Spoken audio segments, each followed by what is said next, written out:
Tulsa has a rich railroad history, some of which is on display at the Route 66 Village in West Tulsa. But it's been several decades since passengers rode these rails. But that could soon change. The good news is that we could have rail service in a few months. Rick Westcott is chairman of the Tulsa Advisory Committee to the State Eastern Flyer Task Force. He says a private carrier could get the project done in just 6 months and at a much lower cost than earlier estimates. Our initial figures were $120 to $150 million to have the job completed. But we talked to a private company who is in the business of doing this, and they say that they can repair the track, bring it up to passenger standards, and will provide the service and provide the trains for a state investment of only $50 million.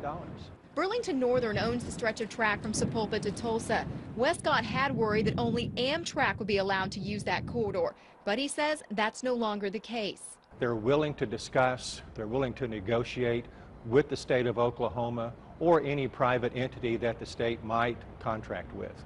So what we thought was going to be a big problem is not. I grew up in a railroad family. My dad, granddad, and great-granddad, all three were railroad men. And I had a chance to work on the Frisco Railroad for a couple of summers back in the early 1970s. So Mike Massey's family history is steeped in the railroad. He's even leading the restoration of the trains at the Route 66 Village. He hopes to see passenger service once again become a reality for Tulsa.